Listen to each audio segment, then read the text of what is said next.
સગી ન તન સગા, માયા સગી ન તન સગા, સગા ના એ સંસાર. કે માયા સગી ન તન સગા, સગા ના એ સંસાર. કહે બ્રિજે સુનો ભાઈ સાધુ, બસ એક સદગુરુ કા. કે આપણે જે ઇતિહાસમાં જે ઋષિમુનિ હતા એનો જે મત હતો, પછી જે સદગુરુના બાળકો, એ લોકોનો મત એ રીતનો હતો કે નથી જે માયા છે ને વિશ્વની, આ હોતે કોઈની હકીકત નથી. આ જે શરીર છે આ કોઈનું હગું નથી. કે જે સંસાર છે ને આ હોતે કોઈનું હગું તો નથી. એટલે આ જે હગો જે શબ્દ વાપર્યો છે આનો મતલબ શું? આપણે એમ નથી કહેતા કે આ વ્યક્તિ આપણા છે, આ વસ્તુ છે એ આપણી છે, આ જે મન છે એ આપણું છે, આ શરીર આપણું છે, આ ધનબળ છે આપણું છે. જ્યાં જ્યાં વ્યક્તિ છે ને એના દુનિયાની દ્રષ્ટિમાં સુખનો આભાસ કરે છે અને હકીકતવાળું જે દુઃખ આપે છે, આ જે વસ્તુ છે ને આ આપણું છે ને આ જ લડે છે. કે ઓલા એક વખત ભગવાન બુદ્ધ હતા, એની પાસે જ્યારે કોઈ વ્યક્તિ આવ્યો ને એમ કીધું કે ઇંગ્લિશ શબ્દ વાપરવાવાળો હતો, એટલે એમ કહેતો કે ભાઈ I want to B happy, કે ભાઈ મારે ખુશ રહેવું છે, મારે સુખ જોતું છે, તો એની માટે હું કરું? તો ભગવાન બુદ્ધે પહેલાં તો એમ જ કીધું કે સૌથી પહેલાં તો જે આઈ છે ને આકાર નાખો. આઈનું ગુજરાતી એમ થાય કે હું, જે હું પણ છે ને આ તમે નાખો. પછી બીજી જે વાત કરતા હતા એમ કહેતા હતા કે વોન્ટનો મતલબ થાય ઈચ્છા, કે જે આપણી ઈચ્છા છે ને આને કાઢી, કે જ્યારે આપણે નીકળી ગયા અને આપણી ઈચ્છા નીકળી ગઈ તો ખુશ એમને વધવાનું છે કે આપણે ખુશ રહેવું છે, આપણે ખુશીની જરૂર છે, આપણે નીકળી ગયા અને જરૂર છે નીકળી ગઈ તો ખુશી એમને વધવાની છે. કે એની જવું છે કે આપણે જે આપણે હગા સંબંધીઓ હોય, પછી આની સિવાય જે ધનબળ, જે શારીરિક સંબળ હોય, જે બાળ જે સમય છે એની અંદર જે આપણું માન સન્માન હોય, આ બધું એવું છે કે કુદરતી રીતે જેટલું આવે ને એટલું ફાયદાકારક છે. આપણા તરફથી કોશિશ કરીને જેટલું વધારે લેવું છે આ આપણને ભલે ગમે એટલું લાગે કે ભાઈ આનાથી આપણને સુખની પ્રાપ્તિ થાય, પણ સુખની પ્રાપ્તિનો ખાલી એક અહેસાસ જ થાય છે. કારણ કે જો હકીકત સુખની પ્રાપ્તિ થતી હોય તો વ્યક્તિને અટકી જવું જોઈએ. આપણે એટલે નથી કહેતા કે વ્યક્તિ અટકતો કેમ નથી, અટકતો એટલે નથી કારણ કે એ વ્યક્તિને સુખની એવી ઈચ્છા જ આપતી કે ભાઈ એટલું થયું હજી આનાથી આગળ, એટલું હજી આનાથી આગળ, એટલું વ્યક્તિ કે અટકતો નથી. અને વિશ્વની અંદર જેટલા વ્યક્તિ જ્યાં છે એ બધા વ્યક્તિ એક જ જગ્યાએ અટકા છે કે આ ગુરુ, કોઈ પણ ગુરુ હોય એની પાસેથી ગુરુ દીક્ષા લઈને મનને નામના સ્મરણની અંદર લગાડીને અને એની અંદર સ્થિર થયા, ત્યાં વ્યક્તિ એકતા છે. અને ત્યાં સુધી અટકવાનો મતલબ એમ થાય છે કે એની જે મોહમાં એની જે ઈચ્છા હતી, આ ઈચ્છા હોય ને આ વિરમ પામી. બાકી જો કોઈ પણ વ્યક્તિ મહેનતની વાત કરે તો મહેનતમાં તો એટલા હદુદીનું છે કે વ્યક્તિને છે ને એના સ્મરણમાં લાગતા એટલા હદુદી લાગી જાય કે આપણે આ બાપા હતા તે હોતે એના જાતા દિવસો અને શરીર સુધી એ લોકો ધ્યાન આપે, પણ બા છે તો હજી ધ્યાનમાં બેસ, પ્રભુ છે તો હોતે એને દર સમયથી ધ્યાન આપે. તો હજી મહેનતનું વસ્તુ છે ને આ નથી અલગ આવે. એટલે આપણે પૂછીએ કે ભાઈ મહેનત અને ઈચ્છા રાખવી બે કઈ રીતે અલગ? તો એ રીતે અલગ થાય કે ધારો કોઈ નાનું બાળક છે, હવે એ એની રીતે કોઈ પણ વસ્તુ માગે છે કે ભાઈ પપ્પા કે મમ્મી છે અમને આ વસ્તુ લઈ જાય, 500,000ની કોઈ પણ વસ્તુ આવતી હોય રમકડા જેવું હોય એટલે આપણે એને લઈ દઈએ, એટલે એ વ્યક્તિ શાંત થઈ જાય, અથવા એનાથી રમવા મળે, ખુશ થઈ જાય.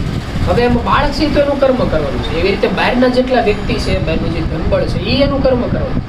પિતા તરીકે એની ફરજ હોય કે ધારો કે કોઈ પણ વસ્તુનું વેન કરે છે તો બે વસ્તુ નિર્ણય લે કે સૌથી પહેલાં તો એ વસ્તુથી વ્યક્તિ હેરાન નથી થતો. ધારો કે રસ્તા રમકડામાં એમ કે મને ચાકુ આપો, મારે સાહિત્ય સુધારવું છે, તો વ્યક્તિ જોવે કે ભાઈ આનાથી આ વ્યક્તિને વાગી એમ થયું છે તો એ વસ્તુ ન થાય. બીજું એ નક્કી કરે કે ભાઈ એ એના બજેટમાં આવે એમ છે કે નહીં, કારણ કે ધનબળ રીતે એ વખતે ગણતરી કરવી પડે. બહાર જેમ કે હું નાનો હતો ત્યારે મેં ઘણી વખત લેપટોપ યુઝ કર્યું, બીજા બાળક આવે ને એમ કે પપ્પા આપણે આ જોતું છે, તો લોકો એમ તો કે હજી તારી ઉંમર છે કે અત્યારે મારી પાસે લેપટોપ છે, નાનું ટેણી હું એ માગે તો એને કેવું પડે કે બટા તારે એની વસ્તુ નથી, બજેટ જોવું પડે, વ્યક્તિની હોજરી જોવી પડે. આ હોજરી જોઈએ પછી ધારો કેવું થયું કે વ્યક્તિ વસ્તુ લઈ દીધી તો લીધા પછી એનું મન એવી જગ્યાએ સ્થિર હોવું જોઈએ કે આપણે એને એટલે નથી લઈ દેતા કે એનાથી વ્યક્તિ ખુશ થાય. એ માની ના લેવાનું કે વ્યક્તિ ખુશ થવાનો જ નથી, એ ખાલી એનું કર્મ છે.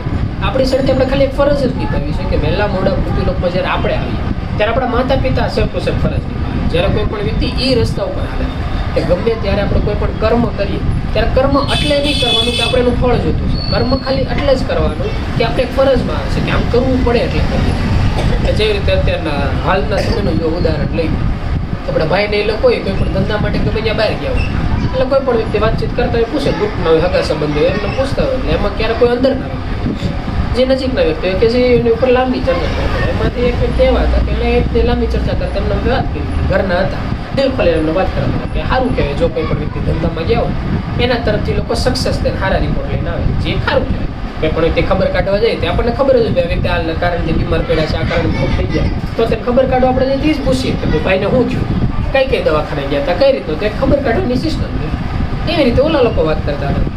તેમજ સમજેલા વ્યક્તિનો મત હતો કે જે જનરલ મત કહેવાય કેવું ને કોઈ પણ ધંધા માટે પણ કોઈ પણ સ્કૂલે જતો હોય, કોઈ પણ રોજ વ્યવહારના ધંધામાં જતા હોય કે આપણે ઝોણની વાત આવતી એવી કોઈ પણ વાત આવતી હોય, એ જગ્યાએ હોત ને કે જ્યારે કોઈ એમ કે આ તો ખાલી ઉદાહરણ લીધું કે ધંધામાં વ્યક્તિ ગયા છે તો સફળ થઈને આવે તો હા, તો એમાં એનું તારણ એ આવે કે ઓલા વ્યક્તિ સફળ થઈને આવે કે ન આવે, સફળ થાય કે નિષ્ફળ થાય, ફરક એનાથી નથી. ફરક બહુ મોટો એનાથી પડે છે કે વ્યક્તિ પોતાની મહેનત કેટલી રાખે. ધારો કે આપણે નક્કી કર્યું કે વ્યક્તિ સફળ થઈને, તો આપણને અત્યારે દેખાડું કે સફળ થઈને આવ્યો, હકીકત એના કેટલા શરીરો કે એ શરીરની કેટલી બધી મહેનત, એ મહેનતનું ફળ છે એટલે કિસ્મત જાગે છે. બાકી વિશ્વમાં કિસ્મત ક્યાંય બનતી નથી, ક્રિમાંડ કર્મની મહેનતથી કિસ્મત બને. પછી ધારો કે કોઈ વસ્તુ ઊંધી થઈ ગઈ, તો ક્રિમાંડ એવા અકર્મો છે કે જેનું એ ફળ જાગે છે. તો ગમે ત્યારે જીવનમાં છે ને ગુણાકારવાળી સિસ્ટમ છે ને આમાં બહુ નહીં જવાનું. કોઈ પૂછે કે ભાઈ ગુણાકારનો મતલબ શું, એટલે ગુણાકારનો મતલબ એ રીતનો થાય કે ધારો કે આપણે કોઈ નોર્મલ ધંધાની વાત કરીએ કે આપણે 1 રૂપિયાની કિંમત દીધી ને એના 10 રૂપિયા થયા. જ્યારે 10 એકના 10 થાય ને ત્યારે જોવાનું કે એમાં 2 વસ્તુ, સૌથી પહેલાં એકની વાહે 1 લગાડવાવાળી મહેનત, પછી જે 2 રૂપિયા થયા ને એના ગુણ્યા 5 કરવાની કિસ્મત આવે. આ જે કિસ્મત છે ને એ કોઈ વ્યક્તિના હાથમાં નથી હોતી, ક્રિમાંડ હાલમાં એ વ્યક્તિના હાથમાં નથી હોતી. કોઈ પણ વ્યક્તિ અત્યારે ધારે તો આપણે આપણી કિસ્મત એમનો ફેરવી શકીએ કે ધારો કે અમુક જગ્યાએ અંબાણીની ઘરે દીકરા થયેલા કે પ્રોપર્ટી પાવર, એક ઉદાહરણ તરીકે લઈ લો, કોઈ એવા વ્યક્તિની ઘરે પ્રોપર્ટી પાવરના ઘરે દીકરા થયેલા, કાં કોઈ બુદ્ધિશાળી કોઈ જજ કે એવો હોય ત્યાં દીકરા થયેલો. જન્મ વ્યક્તિનો લેવો એ જન્મ લીધા પછી વ્યક્તિના હાથમાં નથી કે વ્યક્તિ યુવાન થઈ ગયો, લગ્ન થઈ ગયા પછી એના હાથમાં નથી કે ભાઈ આપણે કોની યારે લગ્ન થાય. મૃત્યુ એવા સમયે એ વ્યક્તિના હાથમાં નથી કે આપણે ક્યારે મૃત્યુ પામવું. તો તેને એમ કહે છે જન્મ મરણ લગ્ન વિધિના. ડાયરો બીજા રીતમાં એ રીતે કહે છે કે આ વ્યક્તિના હાથમાં છે ક્યારે જન્મ લેવો, ક્યારે એના લગ્ન થાય, કોની યારે થાય ને ક્યારે એનું મૃત્યુ થાય. ત્રણ વસ્તુ એના હાથમાં છે. આ ફરક એ રીતનો છે કે આ શરીરમાં કરેલા કર્મો આવતા શરીરમાં, એ શરીરમાં કરેલા કર્મો એની પછી એના શરીરમાં કામ લાગે. એ ચક્ર એટલા હદ સુધીનું મજબૂત છે કે ખુદ પરમાત્માના હોત ને એવા શબ્દો હોય કે ધારો કે પરમાત્મા ભૂત ભવિષ્ય વર્તમાન 3 હસ્તક છે, એને બધી વસ્તુની ખબર છે. તો તને કોઈ એક આત્માનું ભવિષ્ય જ્યારે એ લોકો જોવાનું નક્કી કરે તો ભવિષ્ય જોતા જોતા એમ થાય કે એમ વ્યક્તિ ચોખ્ખું કહી જાય, કોઈ પરમાત્મા હોય કે ભાઈ આ વ્યક્તિ આવું થાય અને કિસ્મતમાં આવું મળશે, આવું મળશે, આવું મળશે. પણ જો એ આગળ ગયેલા એક શરીર, બીજા શરીર, ત્રીજા શરીર એમ કરતાં કરતાં અમુક ટકા આગળ જાય ને એટલે જેનું ભવિષ્ય છે ને આખું કોરું થતું, હાવ એકદમ કોરો કાગળ. કોરા કાગળ એ રીતે થતા છે કે વચ્ચે અમુક જે ફ્રી સમય હોય, આ ફ્રી સમયમાં વ્યક્તિએ કર્મ કયા કર્યા, એ કર્મ છે ને ભવિષ્ય બનાવે. એટલે જે આપણે વાત નહોતા કરતા કે આજે તન છે આ હગું નથી, આજે માયા છે ને હગી નથી, તો તેને આપણે આપણા 24 કલાકનો સમય, એટલો મોટો સમય માયાની પાછળ જ વેડફી દઈએ. ઘડી પહેલાં આપણે ઘરના સત્સંગમાં વાત નહોતા કરતા કે સવારથી હાંજ સુધી આપણે જેની પાછળ મહેનત કરીએ છીએ એ આપણને દઈ દઈને કેટલું દેવાના છે. 2 પાસ પછી ખાવાની વસ્તુ, ક્યારેક લગ્ન પ્રસંગ, ક્યારેક કોઈ ધંધા પાણી, ક્યારેક બીમાર પડ્યા તો એની પૂરતી વસ્તુ, કે જે આપણા આખા યુગોના ભાવ જે છે એ મટાડવા માટેનો જે આત્મા આપણી પાછળ મહેનત કરીએ એને દેવા માટે આપણી પાસે હું 5 શ્વાસે નથી નકર 5 શ્વાસ એટલે એટલી કિંમતી વસ્તુ કહેવાય કે આપણે બાપા એ સમયની અંદર સત્સંગમાં એવા કહેતા કે જો કોઈ પણ વ્યક્તિ ખાલી સવારે ઉઠીને 5 શ્વાસનું સ્મરણ કરે, આવી રીતે એને ધ્યાનમાં નહીં બેવાનું કાંઈ નથી, ખાલી 5 સ્મરણ કરે 5 શ્વાસનું, આખું જીવન એને સ્મરણ કરવા. એટલે એ વાત તો ફાઇનલ થયું કે છેલ્લા શ્વાસ સુધી એને મંત્ર તો યાદ જ હોય. એટલે ભલે એ વ્યક્તિ જાગી ન હોય પણ બીજું શરીર એનું મનુષ્ય યોનિનું મળે, પાછું એને એ સિસ્ટમ પકડાવવાની, પાછું મનુષ્યનું શરીર મળે, પાછું એ સિસ્ટમ પકડાવવાની. એમ કરતાં કરતાં એ વ્યક્તિનું જીવન જીવે. સામે કોઈ બીજો આત્મા છે કે જેને મંત્ર દીક્ષા થઈ, એ વ્યક્તિ જ્યારે મનુષ્યનું શરીર ખાલી કરે એટલે એ 4 લાખ જે આપણે 32,000 વર્ષની જે સમય આવે છે, 4 યુગનો જે સમય એની અંદર એ ફરવા જાય 1,84,000 યોનિમાં. એ વ્યક્તિ ખાલી 1 જ વર્ષ 1,84,000 યોનિમાંથી ફરીને આવે ને તો આ વ્યક્તિ જાગી. એટલા વર્ષો સુધી મનુષ્યનું શરીર ખાલી 5 શ્વાસનું સ્મરણ કરે ને આ વ્યક્તિ જાગી. એટલી મહેનત હોય કે વ્યક્તિ નથી કરતા. જો વ્યક્તિ કરતા હોય તો એટલા બધા આત્મા ભટકતા ન હોય. આપણે એમ નથી કહેતા લાખોમાં લાજે કરોડોમાં કોક જાગી, એવી આંકડા કેટલા હદ સુધીના છે કે વિશ્વની અંદર એટલા અબજના વ્યક્તિ છે તો 1000 વ્યક્તિ એવા છે કે જે છેલ્લા શ્વાસ સુધીમાં જાગી આવવાના છે. તો આપણી પ્રણાલિકા કેવડી, તો મોટા ભાગના આત્માઓ એવા છે કે મૃત્યુલોકમાં આવે, નામ લે, પાછું બીજા શરીરમાં જાય, પાછું નામ લે, પાછું બીજા શરીરમાં જાય. એની એવરેજ એટલી ઓછી આવે છે કે આપણો 24 કલાકનો સમય જાય તો આપણે 5 વખત હોતે મનનું સ્મરણ નથી કરતા, એટલા હદ સુધી. પછી જો કોઈ વ્યક્તિથી એક સ્ટેપ આગળ જવા તો 5 શ્વાસ કરો, થોડીક મહેનત કરવાની ઈચ્છા તેને ધ્યાનસ્થાનની અંદર સ્થિર થાવ. અને ધ્યાનસ્થાનની અંદર સ્થિર થવામાં એવું ખોટું નહીં નક્કી કરી લેવાનું કે ભાઈ આપણે એટલું દઈ લીધું એટલું દઈ લીધું. સમય એટલો પ્રારબ્ધ અને પાકો છે કે હમણાં જે જગ્યાએ કે હમાસરમાં દિલથી હું હકીકત રાજી થયો હતો. અમે જ્યારે નાના હતા ને ત્યારે કેવું થતું કે સ્કૂલની અંદર ભણવા જઈએ એટલે 7, 8, 9, 10 સુધી વાંધો ન આવે. પછી 10માં, 11માં, 12માં જાય ને એટલે કે આજુબાજુ સંબંધીમાં કોઈ મોટો વ્યક્તિ ભણતા હોય આપણાથી એટલે જમણવાર કેવું કહે છે ને એટલે જ્યારે ભાઈ કે બેન ન એટલે ઓલા પૂછે ને કે કેમ નથી, એટલે એમ કે એની સ્કૂલ ચાલુ છે, ભણવાનું છે, એટલે વ્યવહારમાં કેમ કે ન છે કે એને ભણવામાં મહેનત કરવાની.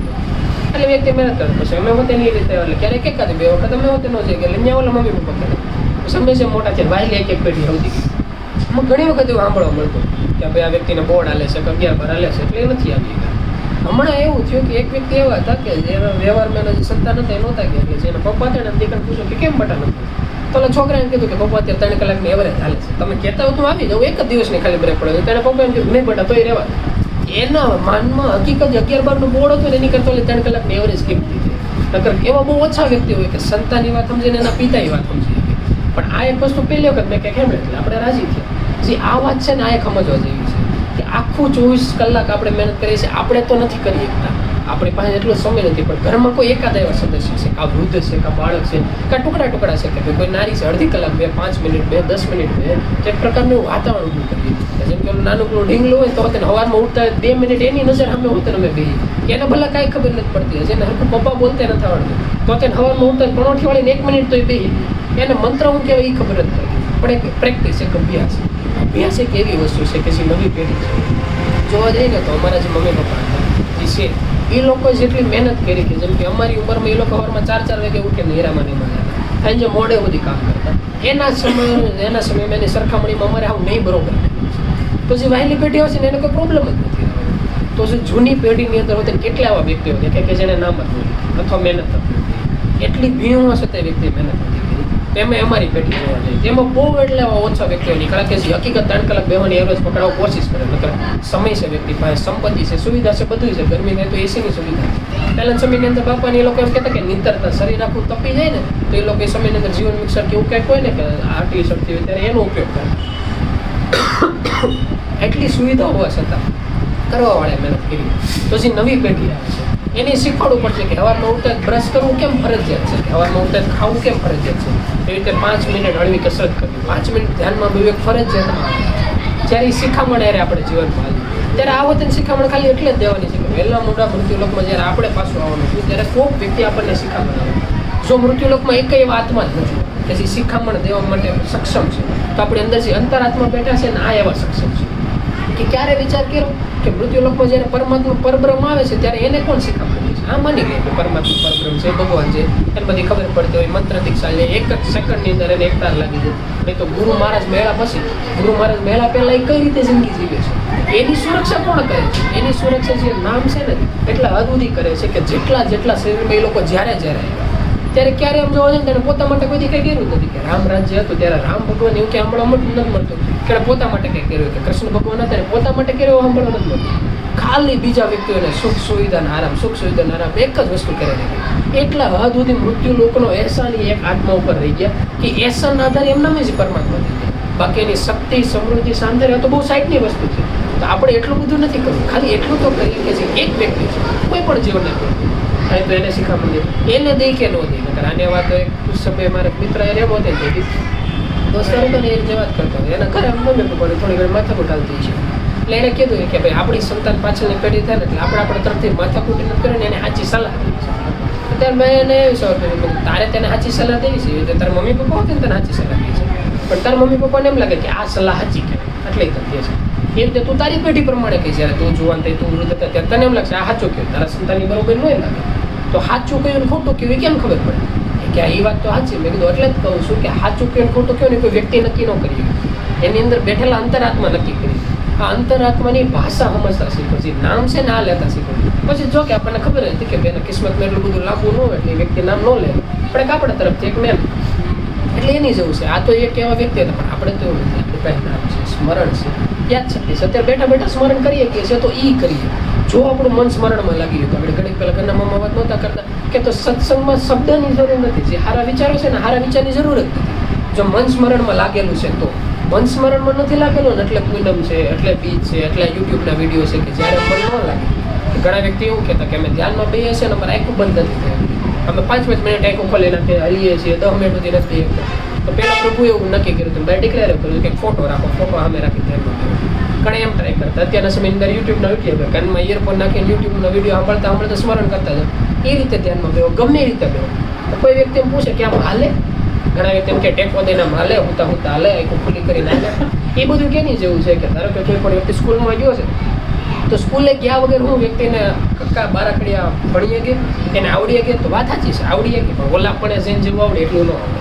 પછી એની છે ગણિતની વસ્તુ છે તો ઘણા વ્યક્તિ એવા છે ભણેલા નથી તો કોઈ પણ હિસાબ કિતાબ કરીએ પણ સ્કૂલમાં ભણેલો જેવો હિસાબ કિતાબ કરે ને એવો ન કરીએ એની જેવું છે કે હુતા હોતન સ્મરણ થયું પણ બેઠા બેઠા જે થાય એની કરતાં એક સ્ટેપ આગળ છે એક ખુલ્લી રાખીને જ થાય પણ ખુલ્લી બાઇક બંધ કરી દે એક સ્ટેપ આગળ કે ટેકો દીધા વગર થઈ શકે પણ ટેકો દઈને જે કરતા એની કરતાં ટેકો દીધા વગર થાય એનાથી એક સ્ટેપ આગળ છે ટટ્ટાર બેહીને થાય તો કોઈ વ્યક્તિ એમ નક્કી કરે કે આમાં ક્યાંથી અટકવું કેટલા સુધી શરીરને કઠણ કરવું તો એનો જવાબ એ આવે કે શરૂઆતમાં જેટલું થાય ને એટલું કઠણ કરે પછી એમ લાગે ને હવે શરીર બેહવાનું જ નથી તો તમ તારે એવું લાગે ને તો ટેકો દઈ દેવાય હવે એમ લાગે હવે નથી દેવું બાઇક ખોલ નાખે તો કોઈ વ્યક્તિ એમ નક્કી કરે કે આમાં કેટલા સુધી કઠણ થવું ક્યાંથી ટેકો દેવું તો એનો જવાબ ત્યાંથી થાય કે ઓલા જેવું છે કે કોઈ વ્યક્તિ એમ કે ભાઈ હાંજે કેટલું ખબર આપણે કહેવાય ભાઈ તારી હોજરી કેટલી છે સામેવાળા વ્યક્તિ છે ક્યારેક કોઈ વ્યક્તિ 1 રોટલી ખાય તો સંતુષ્ટ થતો કોઈ 4 રોટલી ખાતો કોઈ 8 રોટલી ખાતો એટલે વ્યક્તિની પોતપોતાની કેપેસિટીના આધારે નક્કી થાય કે જેમ કે હમણાં એક વ્યક્તિ હતા 3 કલાકની એવરેજ આવતી એટલે ઘરે આવીને પ્રભુને પૂછ્યું કે એવરેજ હારી આવે પણ સવારે ઉઠવામાં થોડો પ્રોબ્લેમ પડે છે એમાં કાલે સવારે ઉઠ્યા 3 કલાક બે હોત ને કંઈ પણ પછી આખો દિવસ નીંદર જેવું આવતું એટલે પ્રભુ એને એવો જવાબ દીધો કે તો પછી એક કામ કરજો જે ખોટી જીદ છે ના નહીં કરતા કઠણ થવાનું ધ્યાનમાં બે કઠણ જેવું કે કોઈ વ્યક્તિ ધ્યાનમાં ન બી પણ ખોટી જીદ નહીં કરતા ઓલા વ્યક્તિએ સીધી ભાષામાં જવાબ દીધો કે પ્રભુ તો એમ કેમ ખબર પડે કે કેટલા સુધી ખોટી જીદ છે અને ક્યારથી આપણે કઠણ થવાનું કેમ ખબર પડે કે ભાઈ એટલી નીંદર આવે એટલે હવે હોઈ જાય એટલી નીંદર આવે તો પછી કઠણ થવાય પરાયણ ઊભું થવું એટલે પ્રભુએ સાદી ભાષામાં વ્યક્તિ દીઠ એ વ્યક્તિને પૂછ્યું કે તમારે અઠવાડિયાની એવું નીંદરની કેટલી આવે છે ઓલા વ્યક્તિ એવા જવાબ આપ્યો કે ભાઈ 7 કલાક નીંદર કરીએ પછી એની ઉંમરનું સેટિંગ એ પ્રમાણે પ્રભુને કીધું કે નહીં અત્યારે જેટલું સેટિંગ છે ને એ પ્રમાણે તમે તારે સવારે 4 વાગે ઉઠો કઠણ થાવ ધ્યાનમાં પણ જો આપણો 6 કલાકની નીચે ગયો તો તમે તારે ઊંધું રહેવાનું 8 વાગ્યા સુધી ઊંધું રહેવાનું તો ધ્યાનમાં બેની રજા પડે ને તો પડે પણ એ વ્યક્તિ માટે એક વ્યક્તિ માટે આંકડા અલગ અલગ હવે કોઈ એમને જનરલી પૂછે કે ભાઈ આપણે બધાને ટાઈમ નથી મળતો કે પ્રભુએ કોન્ટેક્ટ કરવાનો સમય નથી તો કેટલા આંકડા હોય તો જનરલી એવું હોય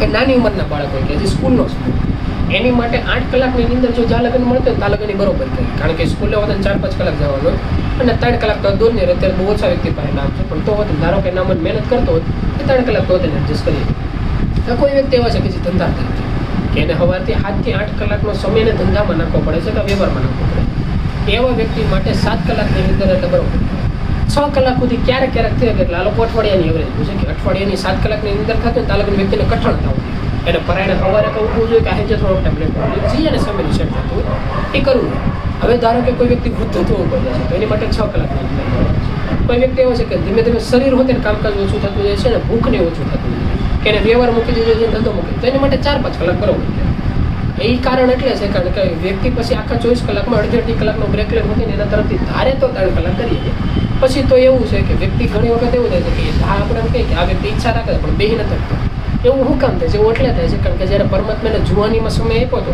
જ્યારે વેકેશન હતી રજા હતી ત્યારે પોતાની મોજ શોખમાં એટલે વૃદ્ધત્વમાં ગમે એટલો સમય આવે ને વ્યક્તિ ગમે એટલી ઈચ્છા રાખે એ સમયની અંદર ત્યારે એનો વ્યક્તિ બે કે પણ જો એની ઈચ્છા એમ નંબર ગઈ તો પછી એવું થાય કે પાછું પૂર્વજન્મ થાય ત્યારે બાળપણમાં એને એ સમય મળે એ વસ્તુ મળે બધું મળે એટલે જ્યારે ઓલા ન કહેતા કે પરમાત્મા એમ કે માગો કાંઈક માગવું છે હવે જો હકીકત થતું હોય તો મૃત્યુલોકમાં એક જ વસ્તુ કહેવાય છે કે ક્યારેય કોઈ વસ્તુ નહીં માગે પરમાત્માને એમ કહેવાનું તમને જે બરોબર લાગે નહીં પણ ધારો કેવું થયું કે કંઈક માગવું પડે તો એવું કહેવાય કે ઓલા ન કહેવાય કે શાંતિથી અમને જે ધ્યાનમાં બેવચા ના સમજણ ને વિચાર ના બધું દેતા રહીએ એટલે કેવું થાય કે બેહવા માટે તો બધું કરીએ છીએ બેહવાથી વસ્તુ મળે એક પ્રકારનો ઓલા નથી રૂપિયા કમાય એની જે વસ્તુ છે નકર ઘણી વખત તો કેવું થાય કે સમજણે કેવી વસ્તુ છે કે ધારો કે કોઈ વ્યક્તિ તૈયાર થતા એવું થાય કે એની જે મૃત્યુલોકની અંદર એવું થાય કે એની અંદર સમય સંબંધી પુરુષ બધું આ બેવું ભરેલું તો તે ભવિષ્યમાં વ્યક્તિ આટીએ ચડીએ કે ખરું એ કઈ રીતે ચડે કે ઉદાહરણ તો એક વખત એક સમયની અંદર એવું થાય છે કે સમયની અંદર એક શિલ્પકાર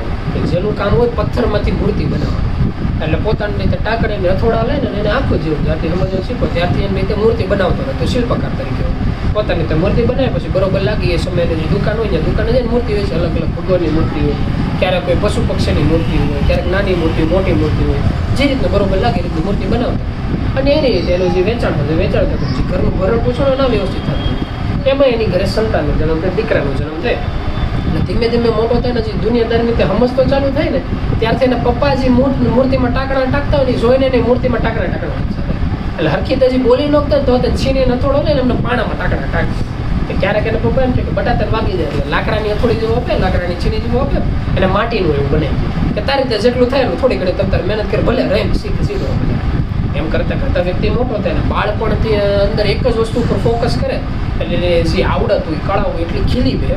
તમે ક્યારેક યુટ્યુબની અંદર કે ઇન્સ્ટાની અંદર અમુક મૂર્તિને એવા ફોટા જોયા હતા કે આપણે નારી હોય ને હાડી પહેરેલી હોય ને માથે જે ઢાંકેલું હોય ને એ હાડી કેટલી પતલી હોય. જો મૂર્તિ લોકો બનાવે ને તો હાડીમાં જે પડ પડે ને એ આખે પડ મૂર્તિમાં પથ્થરથી એવા પડેલા કે તમે અડો ને તાલે ખબર ન પડે કે પથ્થર છે. એવું લાગે જાણે કોઈ પ્લાસ્ટિક હોય ને એવું લાગે. એટલે હદ સુધી અમુક જગ્યાએ મૂર્તિ કરો એ મૂર્તિ બનાવેલી છે. યુટ્યુબની અંદર સર્ચ કરો એટલે એવું ઘણું બધું મળે. એટલે આ રીતનું આ વ્યક્તિની અંદર કુદરતી રીતે એવી કળા કે જેમ જેમ મોટો થયો એવી રીતે એની અંદર કોઈ પણ ભૂલ થાય ને જે પપ્પા હોય ને એને શીખામણ આપતા કે જો બટ આ જગ્યાએ ભૂલ છે, આ જગ્યાએ ભૂલ છે નહીં. ઓલો વ્યક્તિ હોતે ને સમજેલો એને પપ્પાનું 90% પાલન કરે સમજેલો વ્યક્તિ એટલે એમાં સુધારો કરે, પાછી નવી મૂર્તિ બનાવે, પાછો એમાં સુધારો કરે, પાછા એને પપ્પા કંઈક ભૂલ કરે. એવી રીતે ધીમે ધીમે સમય આગળ જતા ઓલા નો કે લોહી કરાવે લડતા એની જેવો સમય છે કે થોડીક યુવાનીનો સમય છે. પછી એના પિતા હોતે ને એના તરીકે મૂર્તિ બનાવતી દુકાનની અંદર એની મૂર્તિ પડેલી હોય પોતા દ્વારા બનાવેલી મૂર્તિ પડેલી પણ પોતાની કળા એટલી વ્યવસ્થિત થઈ ગઈ કે આખી કળાના આધારે કોઈ પણ વ્યક્તિ આવે એટલે જે ઓલી નવી મૂર્તિ બનાવેલી હોય ને ઓલા બાળક એ મૂર્તિ પહેલાં પસંદ કરે, એની કિંમતે વધારે. ધીમે ધીમે જેના પિતાની મૂર્તિ હોય ને એ બહુ ઓછી વેચાય એટલે જગ્યા એમને ભરે લેવા પિતા પછી ધીમે ધીમે મૂર્તિ બનાવવાનું ઓછું કરે સમયને આધારે.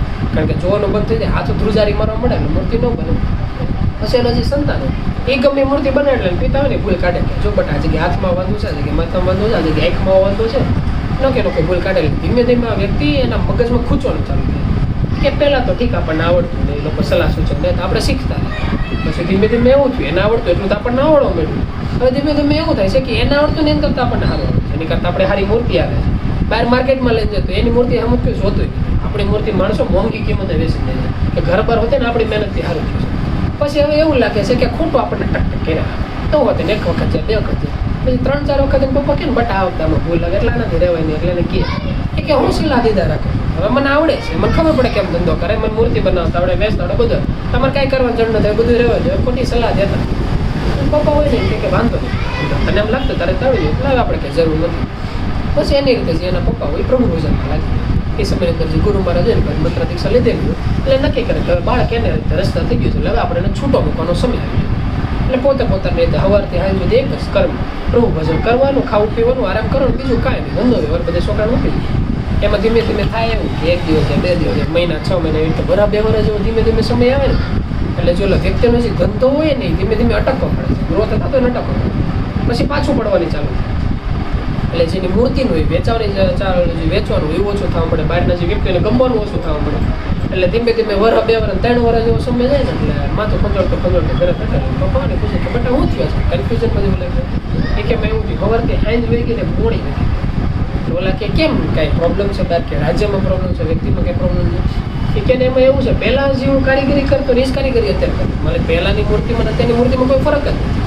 માણસોને જેમ પહેલાં જરૂર પડે એમ જ જરૂર પડે પણ ખબર નહીં કેમ આપણી પાસેથી વ્યક્તિ વસ્તુ નથી લેતા. તો હું ક્યાં ભૂલ કરું છું ને મને ખબર નથી પડે. મારી અંદર કરા છે, મારી અંદર મહેનત છે, હું બધું કરું છું પણ મારી ભૂલ ક્યાં છે ને ખબર પડે. એટલે એના પપ્પા કે બટાતે એ જ ભૂલ કરી જે આજથી 25 વર્ષ પહેલાં મેં કરી. કે મારા પપ્પા હોતે મૂર્તિ કરે એને હોતે ને બધું આવડે એ શીખવાડતા, મારી અંદર ભૂલ થતી એ મને હરકા કરતા. એક સમય એવો આવ્યો કે જ્યારથી મેં એને કીધું કે હવે તમારી કરતાં મને સારું બનાવવાનું, તમારે મને કહેવાની જરૂર નથી, તમે રહેવા દો. પછી ત્યાંથી અરે રહેવા દીધું. 1 2 વર્ષ 3 વર્ષ ગયા ને પછીથી મારો સમય ફરી ગયો. આ સેમ ટુ સેમ તારી હતી એટલે મને ખબર હતી તું પાછો પડે પણ એ ખ્યાલ નથી કેટલો સમય પાછો પડે. આ વ્યક્તિ સમય પૂછે કે પણ તો એવું તો નથી મારી અંદર કોઈ કળા ઘટી, એવું નથી કે મારી મૂર્તિ બનાવતા ઘટી. તો હું કઈ જગ્યાએ આટી સડું છું તમે મને સમજાવો કે મારી અંદર જે ફેરફાર કરવાનો છે ક્યાં ફેરફાર કરો, વસ્તુ તો હરકી બની કે નહીં. સમય એને જે પરિવર્તન થવાની કળા છે ને એ અલગ જ છે કે જેવી રીતે પહેલાં ઘોડા સવારીનો છે, અત્યારે 4 વ્હીલનો સમય. ભવિષ્ય એવો આગળ કેન્દ્રી કંઈક અલગ આવે કે પહેલાંની અંદર સમય હતો કે જ્યારે કોઈ પણ વ્યક્તિ ખાલી વાંચતા લખતા આવડે તો બહુ ભણેલો હતો, પછી ગણિત, પછી ઇંગ્લિશ, પછી કોમ્પ્યુટર આવ્યું, પછી અત્યારે નેટ આવ્યું. એવું થાય કે અત્યારે જેવી રીતે પપ્પાની લોકો હોય જ્યારે એના દાદાને લોકો તો પત્ર આવતો એ પપ્પાને એ લોકો વચાવતા. અત્યારે ઇંગ્લિશમાં કંઈ મેસેજ આવે, બેંકમાં કંઈક મેસેજ અમને વચાવે, ભવિષ્યમાં કંઈક લોકો થાય અમે હોતે અમારી સંતાનને વચાવે. પણ એની અંદર જો આપણે એવું અભિમાન કરીને બેહીએ કે ભાઈ અમે તો એટલું ભણેલ અમને એટલું અમારા સંતાનની શું છે કે અમારા પિતાની શું છે. યાદ રાખવાનું કે એક વ્યક્તિ પાસેથી સલાહ લેવાની અમે એક વ્યક્તિ આપણને ચમચે કહો તો હોતે જ શીખવાડો. પહેલાં નથી ઘણા વ્યક્તિ કહેતા કે અમને એટલો બધો મોબાઈલ વાપરતા આવડે પણ જ્યારે નાના હતા ને ખાવાનું હતું ચમચી પકડતા હોતા એના મમ્મી પપ્પા જ શીખવાડે. આ એક સંતાનનું ધર્મ છે, અમે એક પિતાનો ધર્મ એમ હોતે છે કે જ્યારે આપણે જોવાની માતા ત્યારે આપણે માતા પિતાને આપણે હોત ને કોઈ સલાહ દીધી, એવી રીતે સંતાન આપણને સલાહ દીધી એમાં ખોટું નથી. આમાં કોઈ નાના મોટા નથી. આ એવું છે કે જ્યારે સમય એને પરિવર્તન આવે, જે વ્યક્તિ પરિવર્તન થતા ન શીખા, જે વ્યક્તિ એના જીવનમાં કોઈ નવી વસ્તુ કરતા નથી, જે વ્યક્તિ એવા છે કે જેણે એની મહેનત મૂકી દીધી, કોઈ નવી વસ્તુ કરતા મૂકી દીધી, ત્યારે આપણે મહેનત કરીએ કે ન કરીએ, આપણે આજુબાજુવાળા કરતા હશે, ભલે આપણે જોવા થઈ જાય, બાજુમાં કોઈ નાનો બાળક હશે બીજી દુકાનમાં, એને એના પિતા સુધારતા, એમ કરતાં કરતાં એ વ્યક્તિ પોતાને આગળ નીકળતા. એટલે એવું છે કે વ્યક્તિને જ્યારે એમ થાય ને આપણે કંઈક પૂગી ગયા, આપણે કંઈક મેળવી લીધું, આપણે કંઈક કરી, ત્યાંથી વ્યક્તિ અટકી, એમાં એને વ્યક્તિની અંદર અભિમાનનો જ્યારે પારો છે, એટલે વ્યક્તિનો જે પાછળનો સમય છે આવવાનો ચાલુ થાય. એટલે ઓલા નથી કહેતા જીવનમાં ગમે એટલું મળી જાય, આપણને અંદર ગમે એટલું આવડત આવે, હંમેશા યાદ રાખવાનું કે આવડતની શરૂઆત કરવાવાળા કોણ નથી. ભલે સમયને રહેવા થાય એ લોકો આપણને છૂટછાટ આપી જાય કે ભાઈ હવે તો હમણાં અમે ખાલી નજર રાખેલી, પણ તો હવે મનથી ક્યારેય નક્કી નહીં કરવાનું કે આ બધું કરેલું ધારેલું આપણું છે.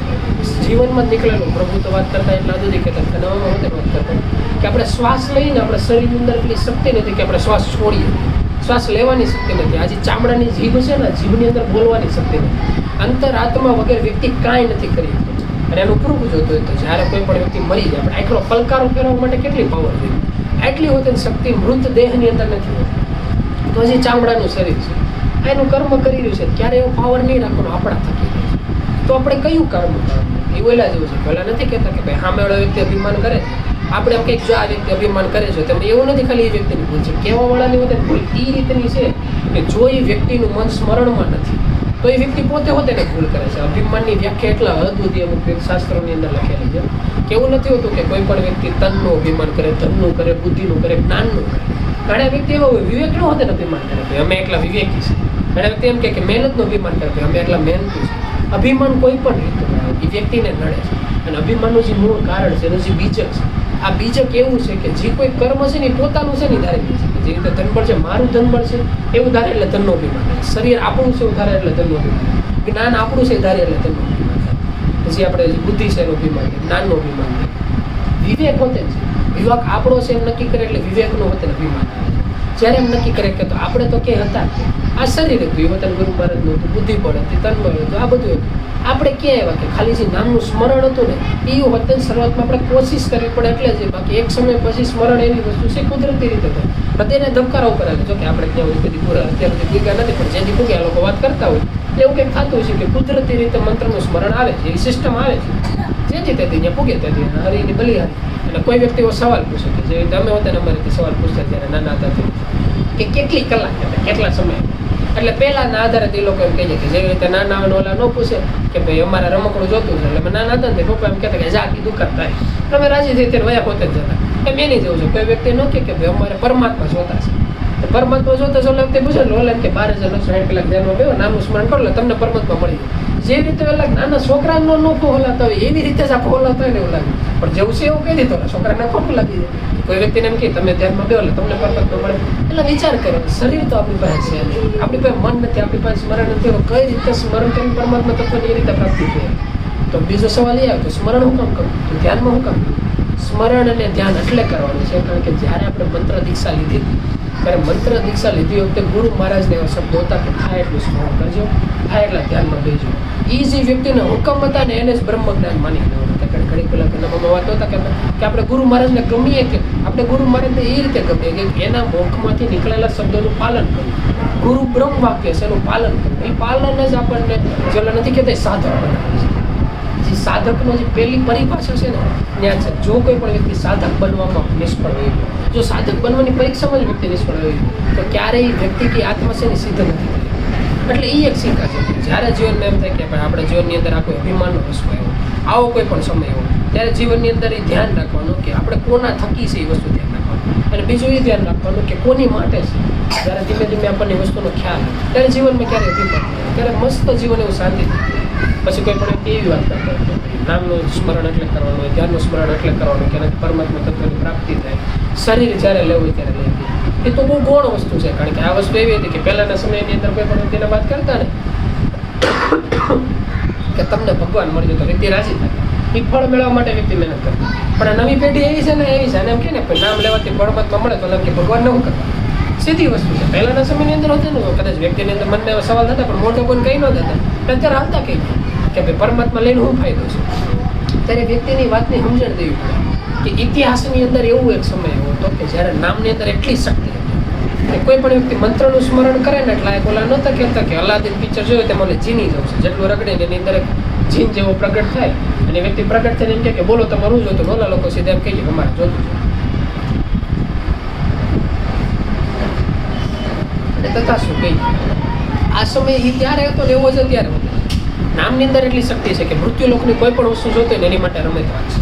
કે ઘડીક પહેલા આપણે ઘણા વાત નહોતા કરતા કે કોઈ પણ વ્યક્તિ એમ છે જીવનની અંદર કોઈ પણ પ્રોબ્લેમ આવ્યો, પ્રભુ પાસે જઈને કહે કે પ્રભુ અમારા પ્રોબ્લેમ આવ્યો, ઓલા લોકો ભલે એની રીતે જવાબ આપે કે આમ કરો આમ કરો, પણ છેલ્લો એક શબ્દ એવો કોન્સ્ટન્ટ હોય એમ કહે છે કે ભાઈ મનને નામની સ્મરણની લગાડી કે બધા પ્રોબ્લેમની માથાકૂટની શરૂઆત જ નથી. એમ એની જેવું છે નામની અંદર હકીકત એટલી શક્તિ કે વિશ્વનો ગમે એટલો પ્રોબ્લેમ હોય કે ગમે વસ્તુ જોતી હોય ને પ્રભુ તો એમ કહેતા કે ખાલી તલડાની બરોબર કે વ્યક્તિને કલ્પના કરતા જેટલી વાર લાગે ને એની પહેલા એ વસ્તુ શક્ય થઈ જાય. પણ પ્રોબ્લેમ શું છે કે ઓલા નથી કહેતા કે જ્યારે તરસ લાગે ને ત્યારે કૂવો ખબર તો હોતે ને એવું છે કે આ લોકો તરસ તો બીજો બુજાવી દેશે કારણ કે આ લોકોને કૂવામાં એમ કે પાણી ઘટે એમ છે નહીં. પણ ઓલું છે કે ઓલો વ્યક્તિ ત્યાં લોટો લઈને તો ઊભો રહેવો જોઈએ, વ્યક્તિને કૂવો ખોદવાની જરૂર નથી. ગુરુ આજ્ઞાજી છે, ગુરુજીની જરૂર છે ને ત્યાં જ પડે છે. નકર હકીકત એવી જરૂર પડતી કે જ્યારે બે પડે ત્યારે કૂવો ખોદો બે તો વિશ્વની અંદર એવું કહેવાય છે કે કોઈ વ્યક્તિ ક્યારેય જાગી જ ન હોય. કારણ કે છેલ્લા શ્વાસે જ યાદ આવે કે ભાઈ આ પરમાત્માનું ભજન કર્યું હોત ને તો સારું હોય. એની ઓલા જેવું છે એ વાત હકીકત છે કે મનોવૈજ્ઞાનિક કેટલા એવા પ્રયોગ કર્યા કે જે વ્યક્તિ એવા હોય કે જે વૃદ્ધ હોય અને મરણ પથારીએ પેડાવે, મરણ પથારીએ પેડા વ્યક્તિને જ્યારે પૂછવામાં આવે કે તમે તમારા જીવનમાં સૌથી વધારે જે અફસોસ થયો ને એ તમે કહો તો કોઈ વ્યક્તિના જીવનમાં મોઢામાંથી એવું ન નીકળો કે ભાઈ આ જગ્યાએ હું ફરવા ગયો હોત તો સારું હોત, મેં એટલી મોંઘી ઘડિયાળ પહેરી હોત સારું હોત, મારે આવા સારા કપડાં હોત, મારે એટલી પ્રોપર્ટી હોત, આ સારું હોત. આ કોઈ વ્યક્તિ વાત નથી.